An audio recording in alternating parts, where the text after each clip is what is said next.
some of the background that he brought here.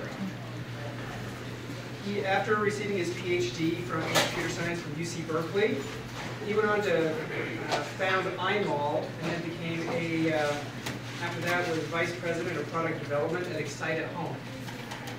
He has a broad experience in the education sector, the private sector, but also the public sector. He spent 2 years as the chief information officer for the state of Utah in Governor Leavitt's cabinet. He's a frequent contributor to various technical publications. He's an adjunct professor here at BYU, teaching classes on reputation, digital identity, large-scale systems design, and programming languages.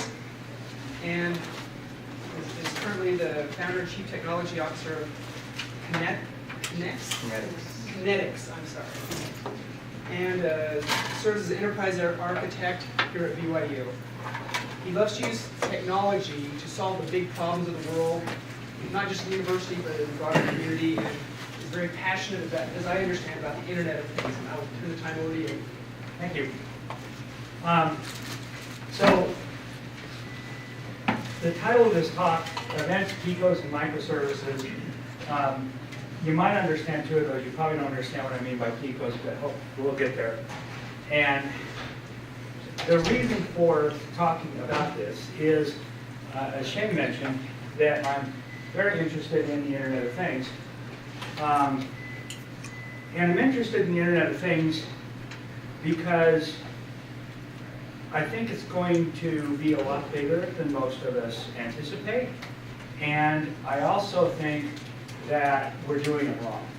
And so, you know, I'm an engineer, so try to figure out, okay, if we're doing it wrong, how can we do it right? And so I'm going to talk a little bit about that today. Now, one of the reasons why the Internet of Things is a thing is not just because we believe it would be really cool if we were able to connect everything up, but because there is a technology and economic driver for the Internet of Things. And that driver is what we commonly call Moore's Law. It is, you can, in certain places in the world, buy an Android processor, network connectivity, cell connection kind of device for about $30. And Kelly has a Linux thing with a Wi-Fi thing. It doesn't have a display on it, but it's pretty much everything else you would need. That, how much did you pay for it? $30, right? And so, you know, if it costs $30 now, what Moore's Law tells us is that there's going to come a time in the not too distant future where it costs $3, and then it's going to cost 30 cents, and then it's going to cost 3 cents. So what do you do? What happens when you can buy an Android-like device for 30 cents? Where do they show up? Well, the answer is they show up everywhere. So one of my favorite examples is that they show up in a glass, like you use to drink stuff, right? Now, it turns out when I first used this example, I thought it was kind of far-fetched.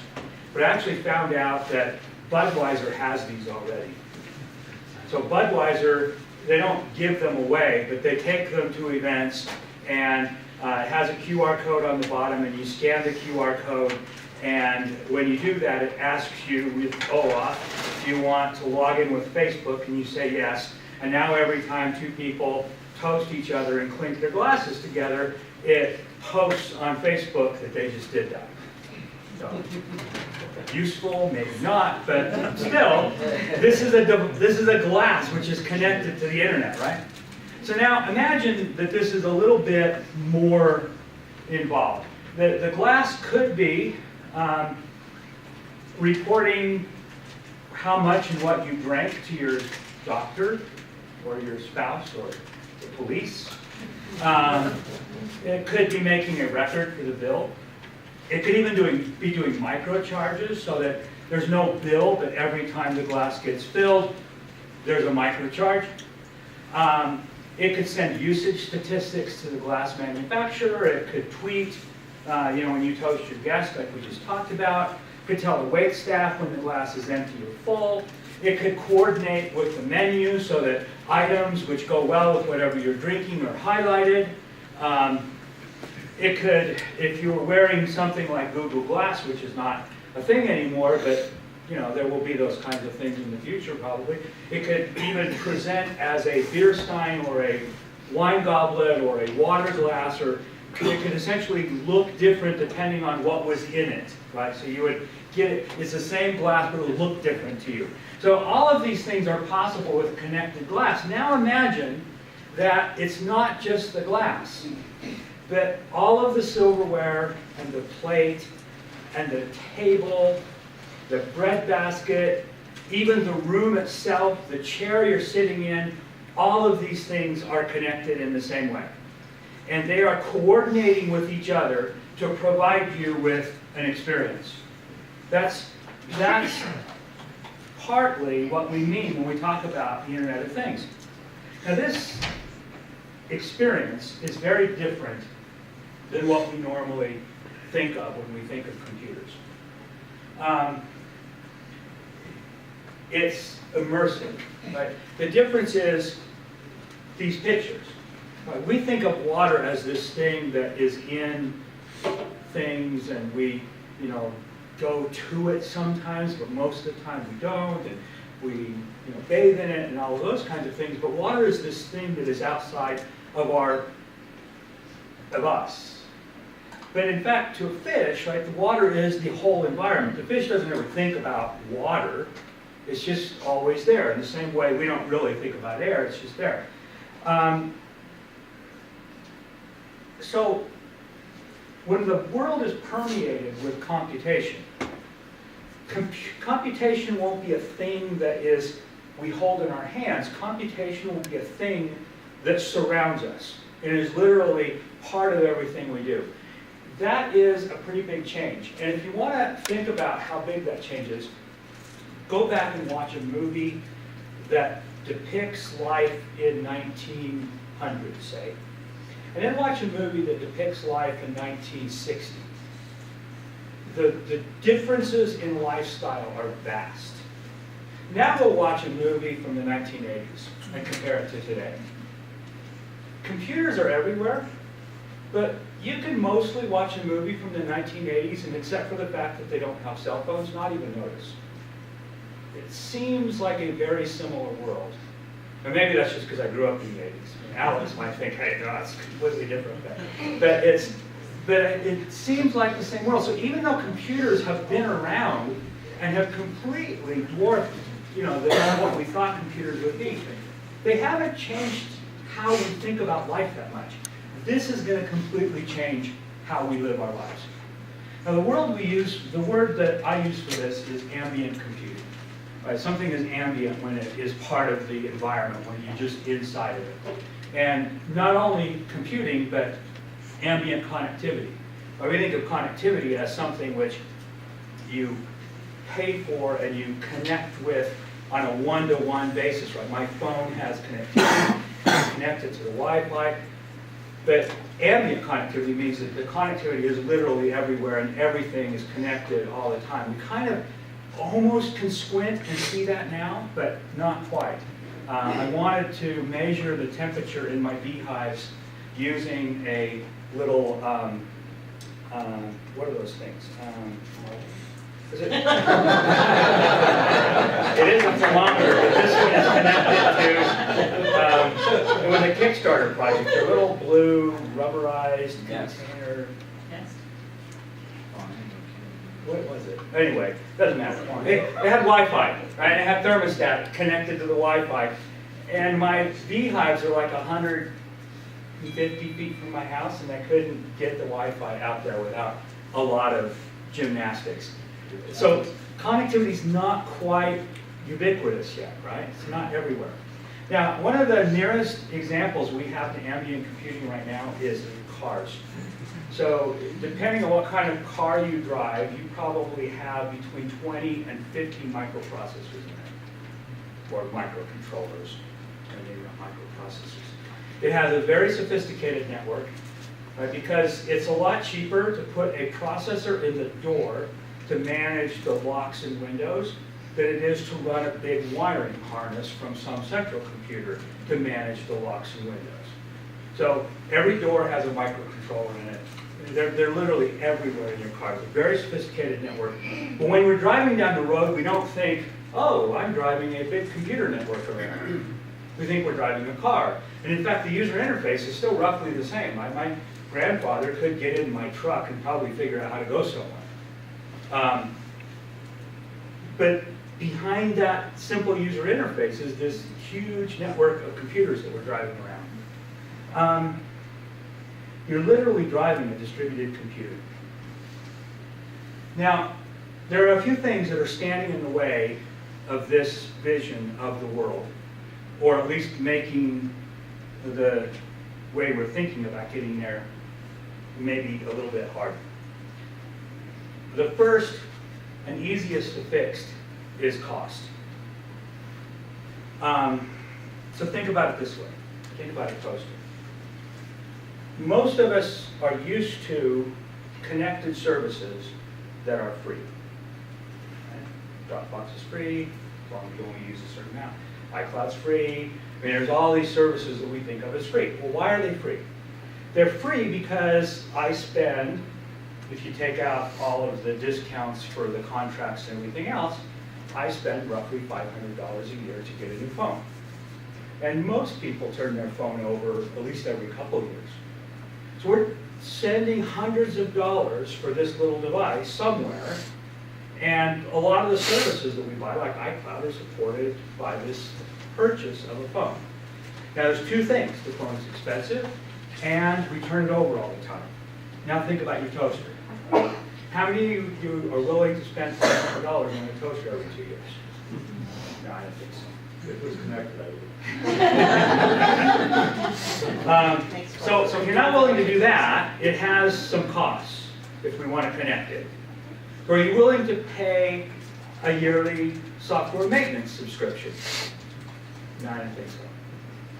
How about, are you willing to have advertising burnt into your toast every morning? Doug says maybe. Are you willing to have your pastry eating habits sold to Kellogg so that they can market Pop-Tarts to you? Those are the options we have, right, to connect this toaster. Because otherwise, how's it going to get connected? Who's going to pay for it? Who's going to pay for the firmware updates and all of the other things which we all know come with all of these connected devices?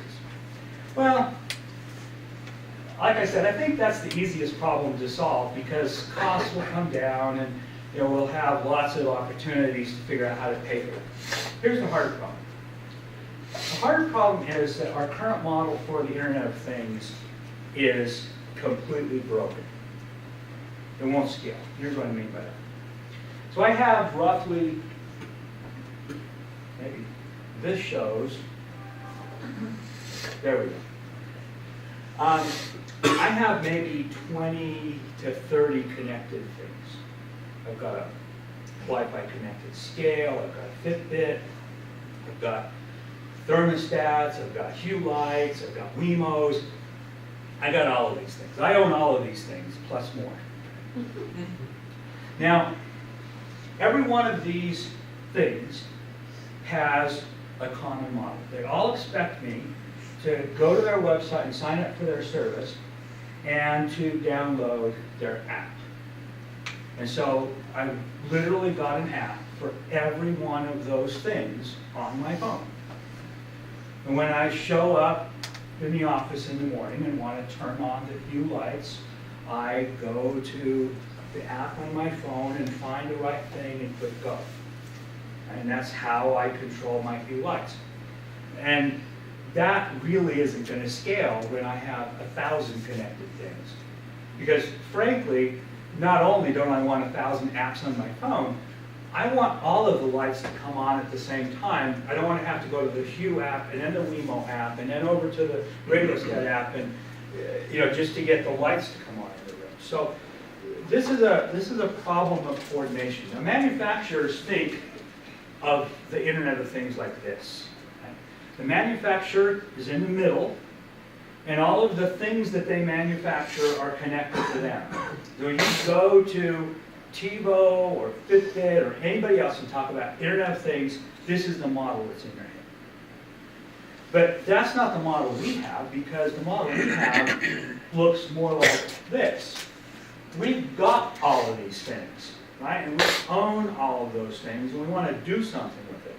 We need some way of pulling all of those things together and connecting them. So I've got the word personal cloud up there as kind of a placeholder, just because it maybe gives you a visual of what this thing is, right? It's a cloud, but it belongs to you. It gives you some control and some autonomy. Most of us probably don't want all of the data from our connected things going back to the manufacturer and then to us. We'd probably rather have it come to us and then maybe to the manufacturer, depending on rules that we've set. But it has other opportunities as well. So say, for example, that you have an electric vehicle from Ford, and you just got home and you plugged it in. But the house notices when you plug it in that the energy usage that's going to be required to charge the car right now is going to push you into the next higher bracket, and there's going to be a surcharge. So now the car needs to negotiate with the air conditioning unit from GE and the TV to say, hey, we've got a problem, I need to charge, it's going to push us into the next usage tier, can either of you stop using electricity for a little bit? And maybe the TV says, no, somebody's watching me right now, and they probably wouldn't appreciate that. But the dishwasher says, sure, I could delay for an hour. Now, what I just described is a negotiation among peers who are trying to figure out how to meet some general rule that the owner set forth. Imagine doing that in the world we have now. What's going to do that?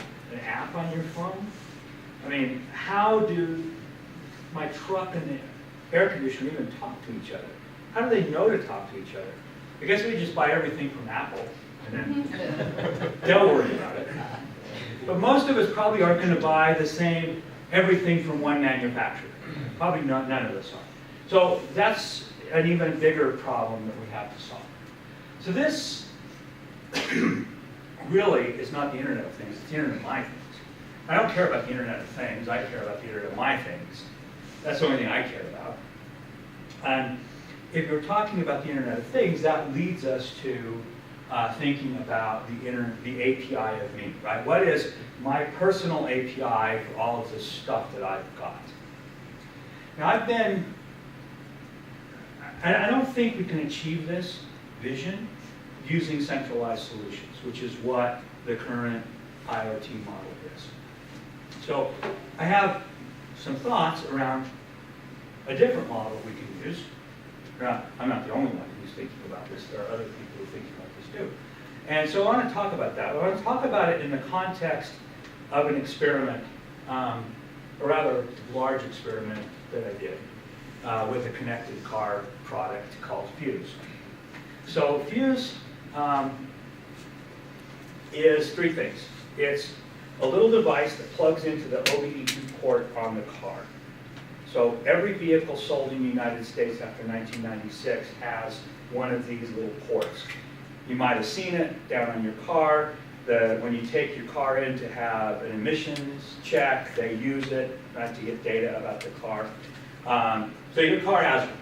And this device, which is it's manufactured by a company called CalApp, plugs into that port, and it has a GPS unit, and it has a microprocessor, and it has a cellular network connection.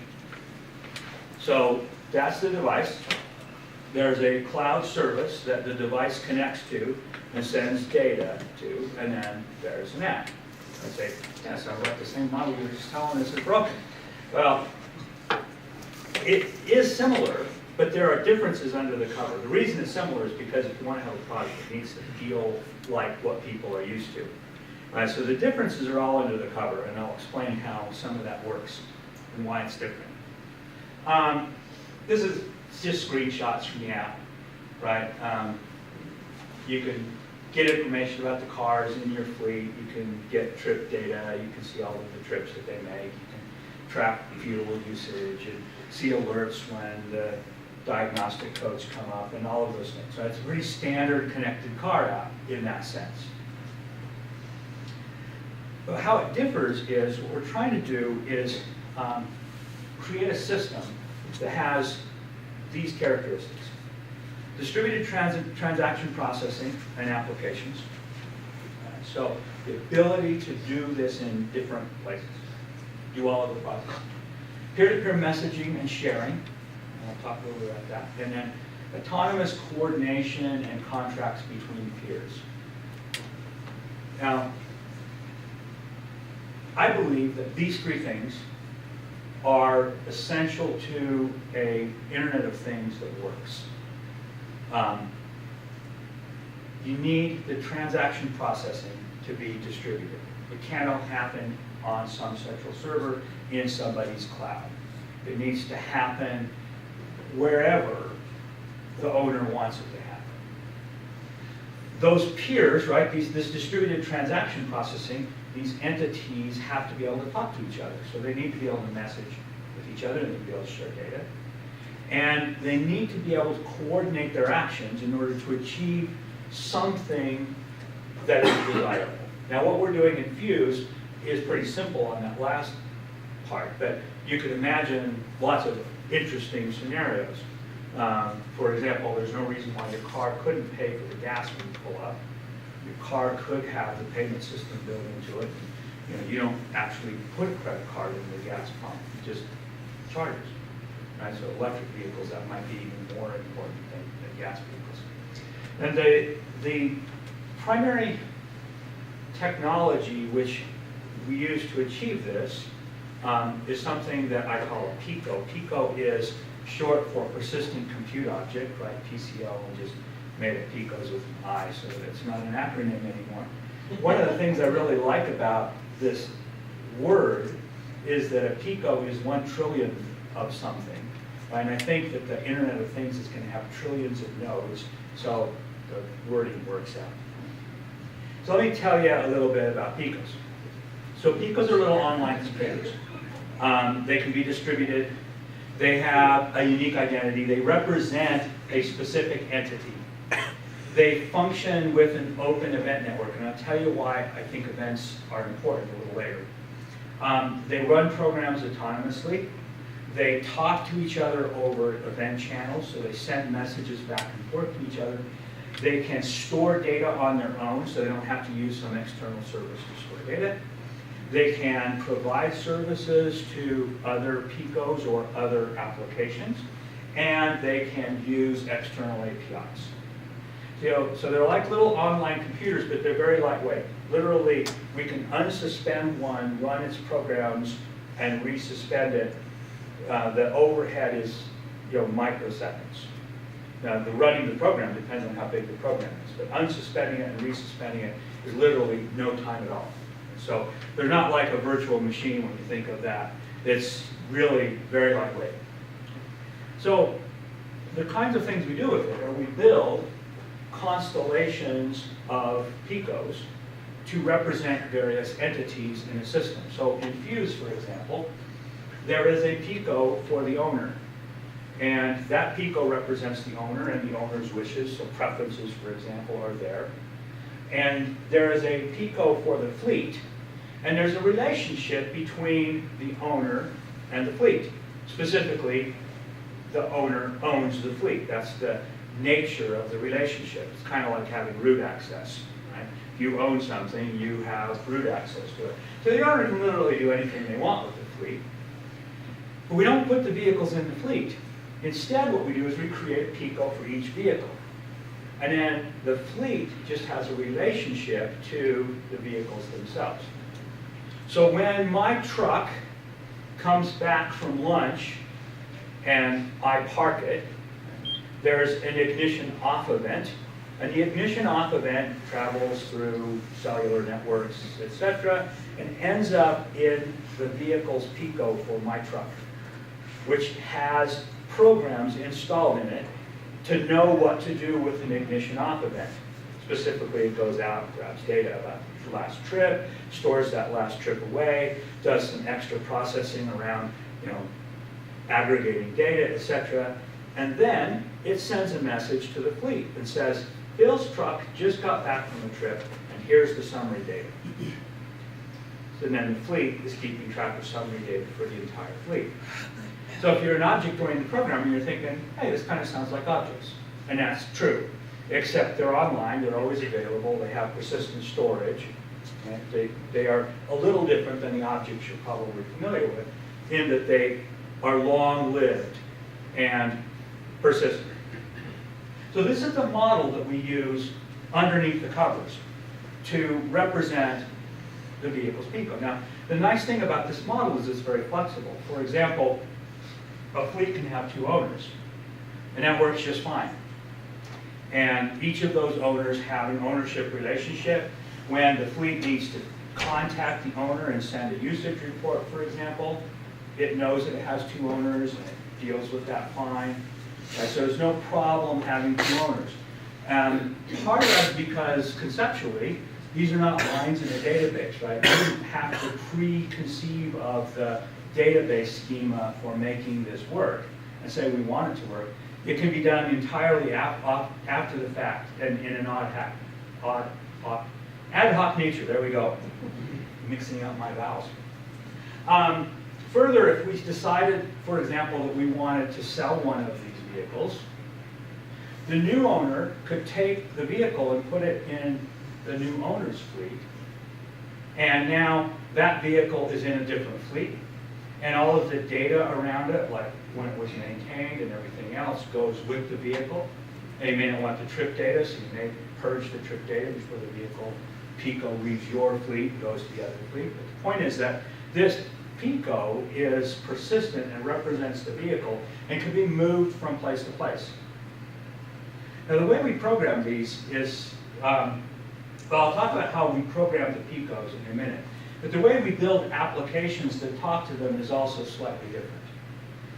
So, and part of the change in the model under the covers. So it feels similar, but under the covers the model is different, like I said. Here's one of the differences. This is what most Web 2.0 applications look like, maybe all Web 2.0 applications, right? There is a browser that is talking to some web application somewhere, and behind that web application is a bunch of application data.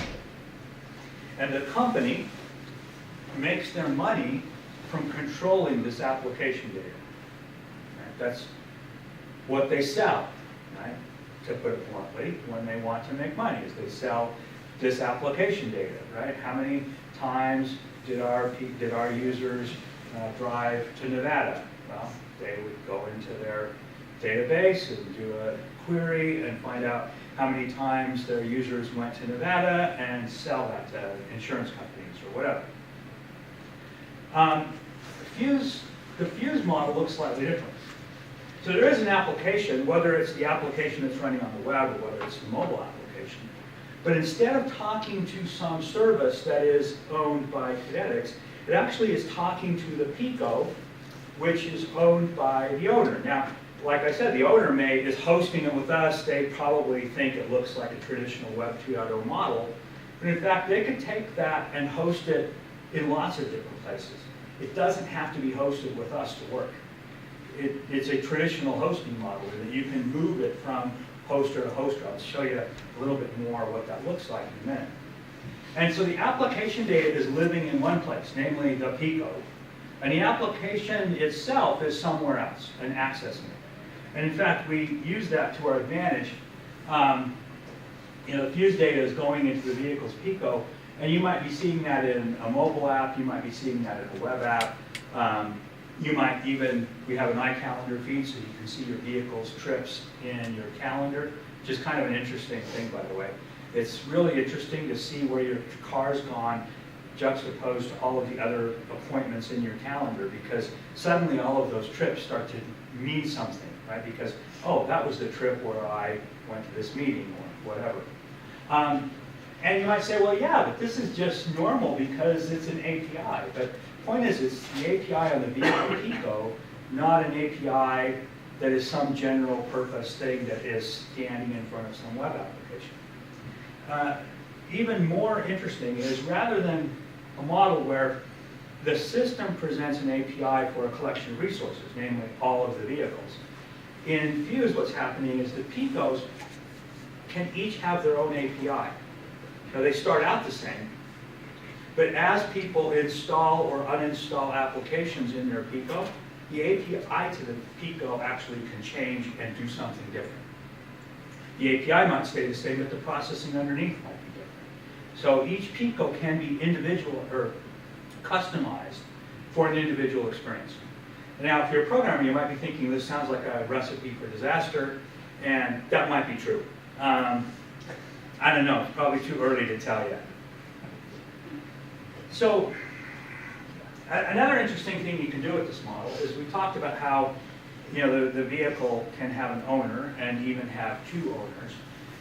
But through an introduction ceremony, I can introduce the vehicle to my neighbor Tom. And so if Tom wants to borrow my vehicle, and maybe he wants to buy gas and I want him to be able to record that purchase or whatever, Tom can say, hey Phil, can you tell me about your vehicle? Can you introduce me to your truck, so to speak?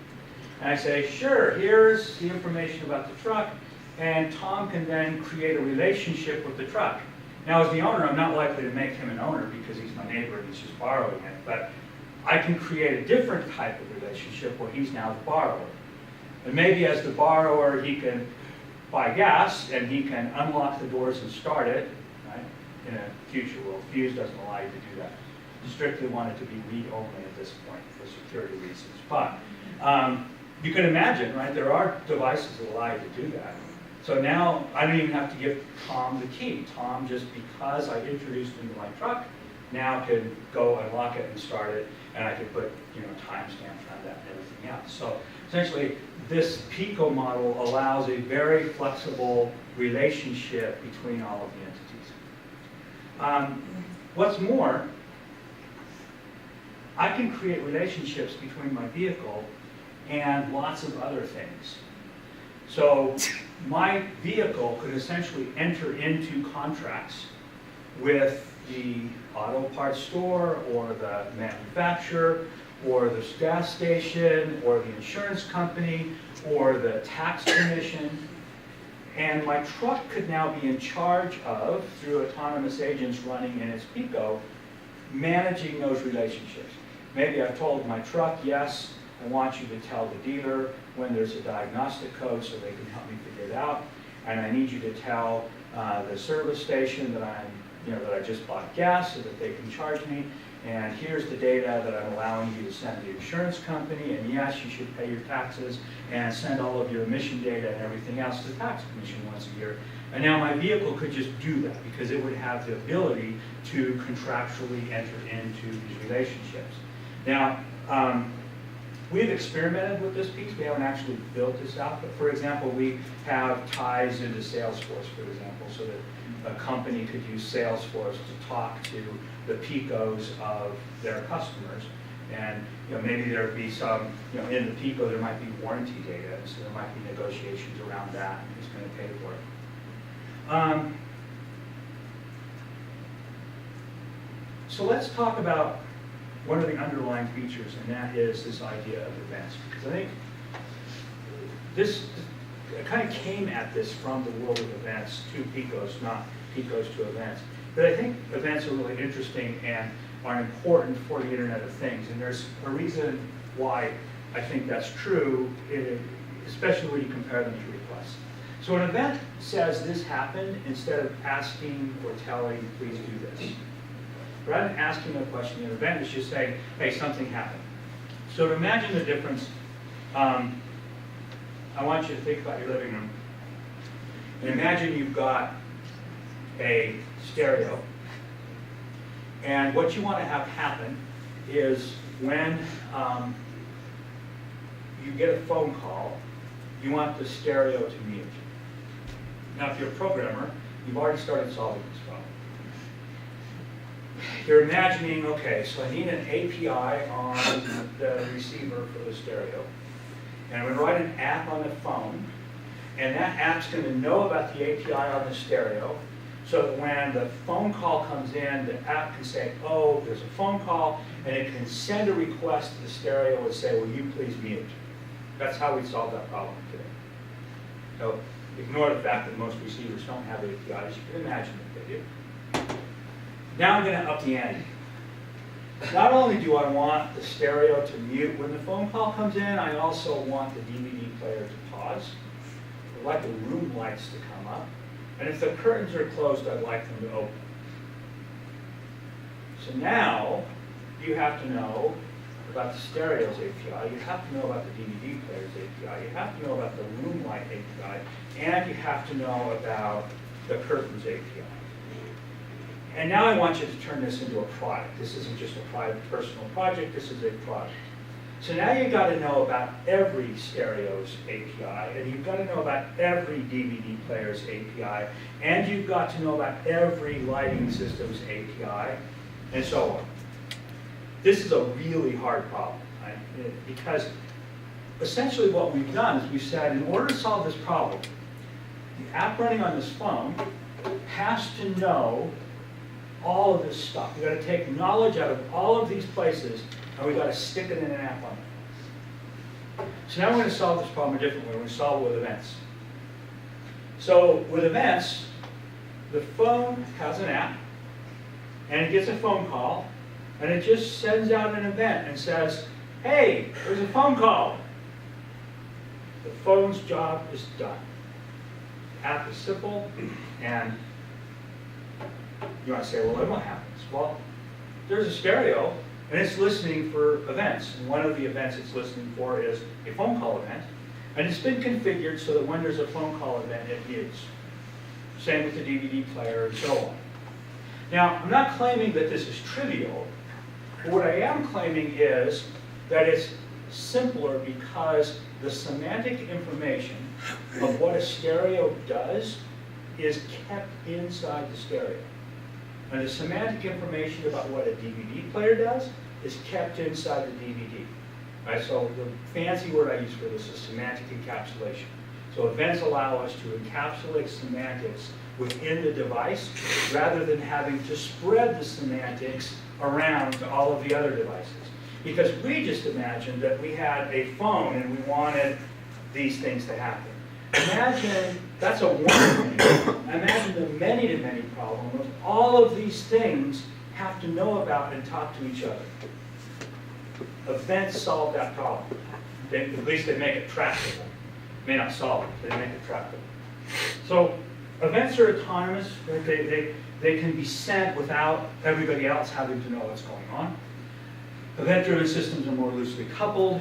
As we just talked about, the flow control is downstream. Right? That's another way of thinking about the semantics problem. And you have near real-time propagation.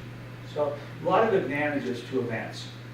That's one of the reasons why I think events are particularly important. One of the reasons why Picos have a built-in event bus is so that they just handle events without further thought.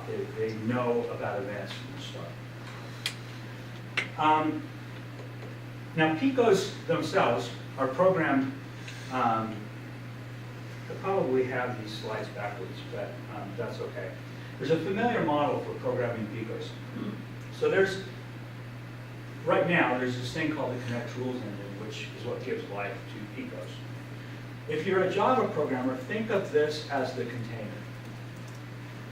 So that's what this does. It's the container for the Picos. Because the persistent compute objects live inside this container. And inside the persistent compute objects, because they run programs, there are a bunch of libraries that are just there by default, which makes the programmer's life easier, because it's kind of like they're doing programming on bare metal versus having an operating system. So Picos come with this operating system that does things like allows you to create other Picos. So when Fuse, for example, creates the owner Pico, it runs a bootstrap rule set which says, oh, you need to create a fleet Pico. Well, the way that happens is the owner Pico has software in it so that it knows how to create other Picos. And similarly, when a vehicle gets added to the fleet just creates a Pico for that vehicle, assigns it an identity, and creates the relationship, and runs some bootstrap rule sets, and then everything starts going. So this software layer of libraries is really important because it gives Picos a standard way of thinking about things. And then there are applications that run on top of that. So Fuse is a set of libraries, and it's also a set of applications that run on top of those libraries. And depending on what flavor of Pico you are, you have different applications of it. This model allows us to create a situation where Picos can be hosted in different places. So you don't have to put them all inside a single cloud service run by Kinetics. In fact, they can be moved even after they're created from one cloud service to another. So you could imagine there are no other Pico hosting companies right now, but you could imagine that there are multiple Pico hosting companies, and you get to choose, right? So when you sign up for Fuse, you would say, oh, my Pico hoster is Bluehost or wherever. That'd be just fine. It doesn't matter. It's completely irrelevant to how the system functions. And in fact, one of the things that is really important to us is you can self-host. Because there are people who would like to be able to self-host, run this themselves, whether they run it in their own virtual server or whether they run it on a machine in their house. There are advantages to running it on a machine in your house. It turns out that if you run it on a machine in your house, the police need a search warrant to get to it, whereas if you're running it on a virtual machine, they don't necessarily. Right? So if you're using your vehicle for illicit drug runs, you probably want to self-host.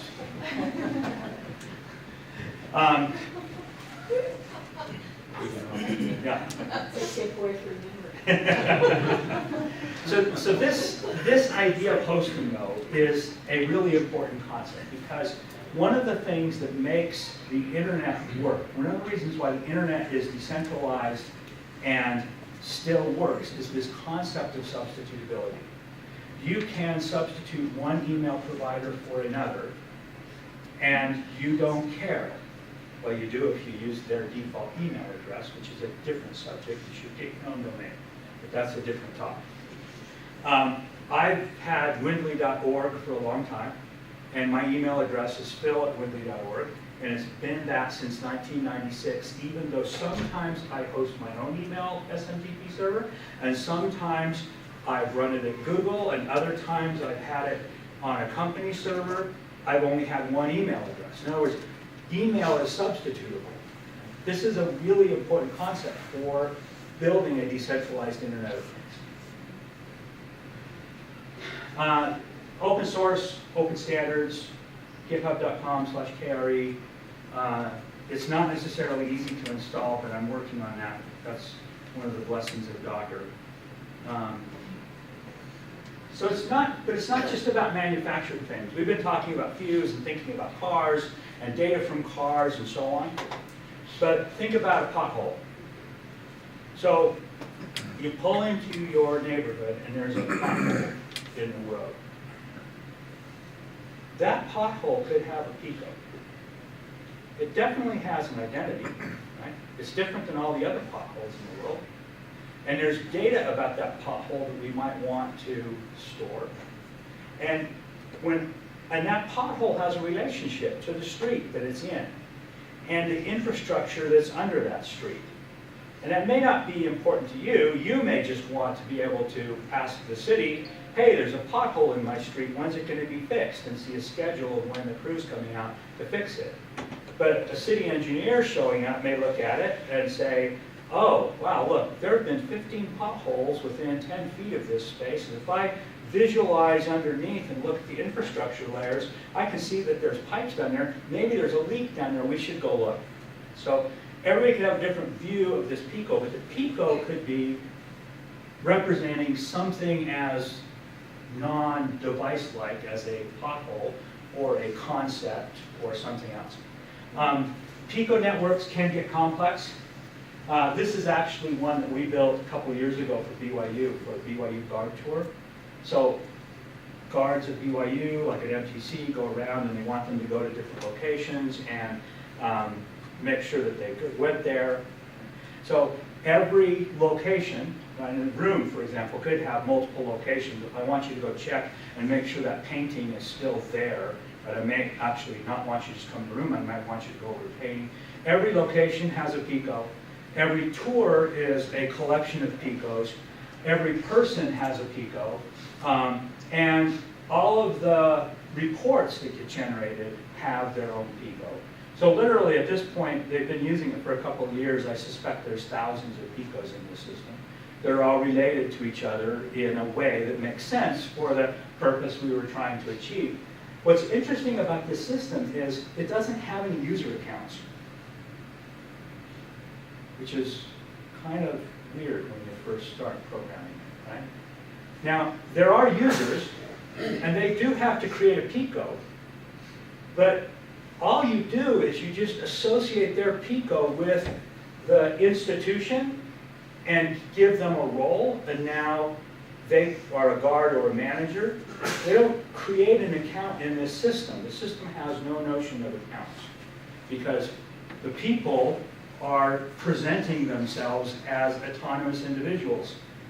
Think about that for a minute. There's a whole notion here of sovereign versus administrative ID. You are who you are in a sovereign sense, right? Nobody assigned that to you. Now you might have registered it with the state afterwards, but who you are is not something the state gave you, it's something that you have in a sovereign sense. Every identity you have on the internet is administrative, meaning that some other institution assigned it to you and could take it away and give it to somebody else. You want to experience Dante's 5th level of hell? Have your email address get reassigned to someone else. Someone who isn't very honest and wants to now use that to reset the password on your bank account, for example. It's happening. But that's a different issue. I could give a whole talk about sovereign versus administrative identities. Picos, I won't go into detail here, but Picos have this event query API.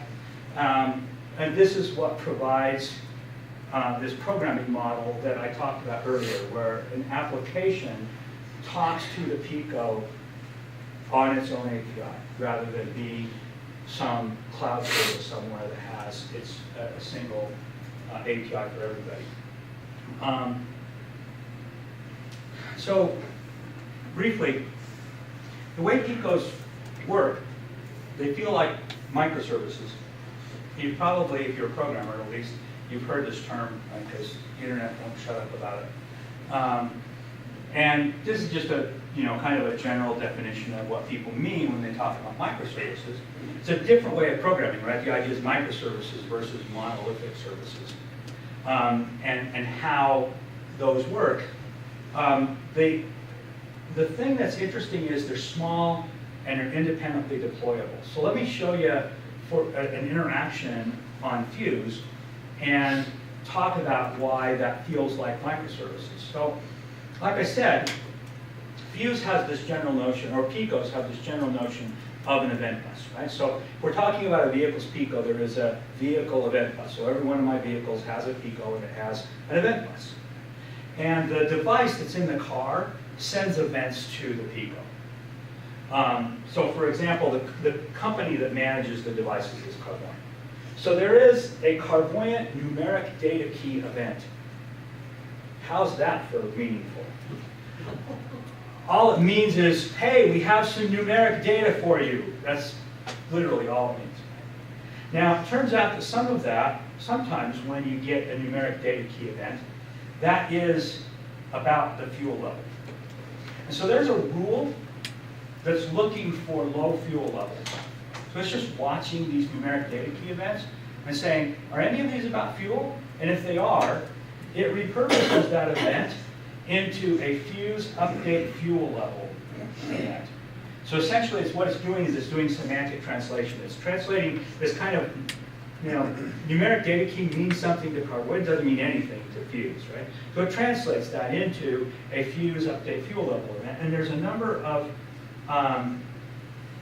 rules that are listening to that. So for example, one of those is a create alert rule, which says, oh, when there's an updated fuel level, if it's low, I should send an alert to the owner and say, you need to buy fuel. And there's a notification alert event that is now sending the notification off. And there's a record fuel level rule, which just takes that event and says, oh, I should record the fuel level somewhere so that we have it for later.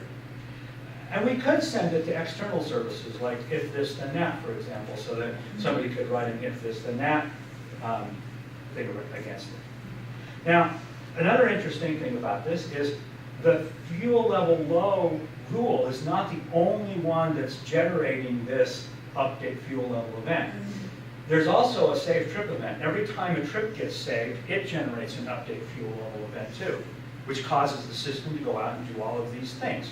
Check if the fuel's low, send notifications if it's appropriate, and so on. Now, one of the things that's interesting is how you can change, how you can use the system to add functionality over time. So one of the things that we noticed is that some vehicles don't do a very good job of reporting fuel level. You want to know which vehicles report fuel level well and which vehicles don't. So you add a rule, record vehicle data, which is looking for that same event, and then running heuristics to say, does this look like this vehicle is recording fuel level well? In other words, does it change all the time? Like my wife's Suburban always reports 8% fuel. It's just, that's because the OBD2 bus does, fuel isn't one of the standard items on it. So some manufacturers do a good job with it and some don't. And so now this new rule can record that. I didn't have to change anything else in the system. No other software got updated, so I didn't have to worry about introducing bugs. All I had to do was write a new rule, which is looking for that same event and do something new with the data. Right? So essentially I can just accrete functionality without having to change a lot of other things and potentially introduce bugs. And that makes deployment easy too, right? Because it's easy to just deploy one new rule, especially if it's not going to change a lot of other things. One of the ways I used this was self-healing subscriptions. So this Pico has to have subscriptions to all of the events that Carboyant raises. And for some reason, some of them got messed up. And rather than go in and try and figure out which ones are messed up, because it actually turns out it's really hard. Like I said earlier, I can't just do an SQL command and ask questions, because these are all independent little things sitting out. And potentially could be in different places, right? They're not at this point, but they could be. So I wrote a rule called check subscriptions, and what it does is it says every time they update their profile, go out and look at all of the subscriptions that they have, and if they have less than they should, then raise an event that says, hey, we need to put the initial subscriptions in. And this rule, completely standalone, about 20 lines of code, maybe less, now healed all of the subscriptions that were broken without me having to go look at them and do it manually. I just put this rule in place. Now, one thing that's important is this idea right here. I didn't write a new functionality to heal the subscriptions. I just called the same, or I didn't call it. I raised the same event I raised when the vehicle first gets initialized. The reason I can do that is because it doesn't matter how many times that happens. So I'll talk about that in a second. So I talked about most of these, but there's a lot of advantages to building systems this way. I had a lot of fun building this because I learned a lot about making this all work. It's all run in a language called KRL, Kinetics Rule Language. If you want to know more about KRL, I can tell you tons about that. But a couple of the interesting things, complex event expressions, meaning that you can, they're like regular expressions, but they're for the events that you care about. So you just write this thing that feels like a regular expression. In fact, it is. They're no more powerful than finite state machines.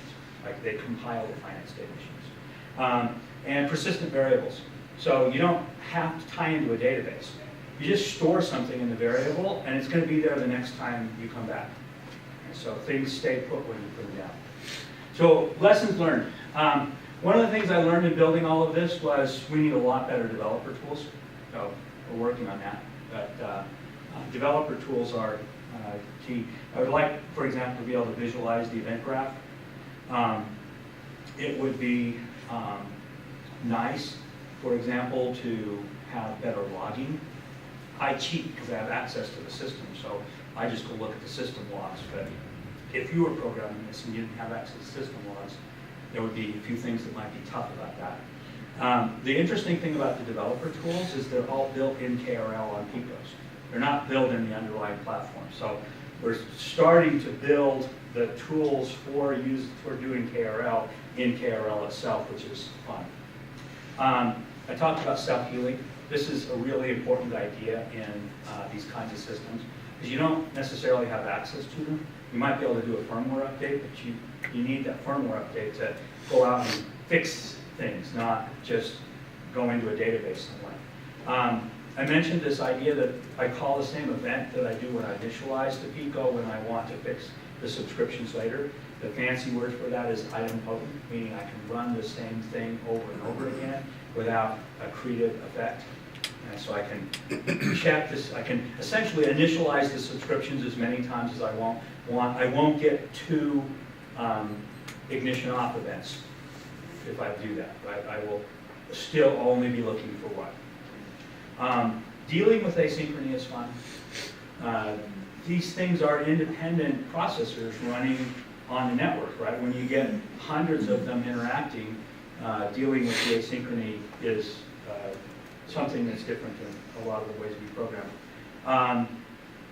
Accretive systems, right? Building things by essentially pulling functionality in was an interesting concept that I ran into. So recommended reading, Mirror Worlds by David Glertner. He's a Yale professor who was most famously known for getting blown up by the Unabomber.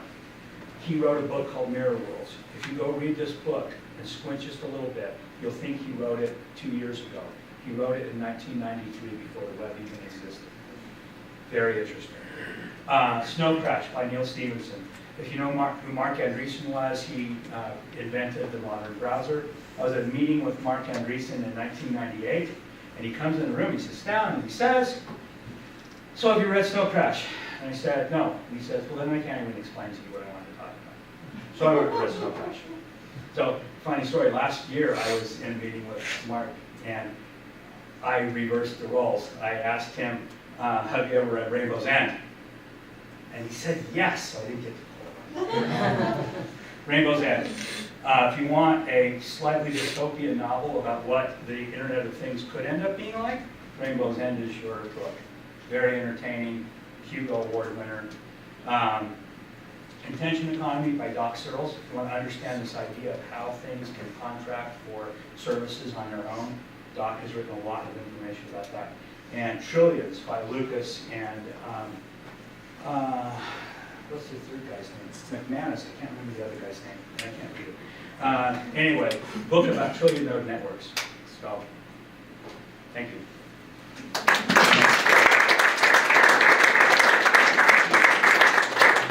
Thank you, Phil. Make sure to sign the roll on the way out if you haven't. And there are in the back treats, fruit, Valentine's, cupcakes, and cookies. So please help yourself. Thanks for coming. That's second cookie. Leave the roll first front. Yeah.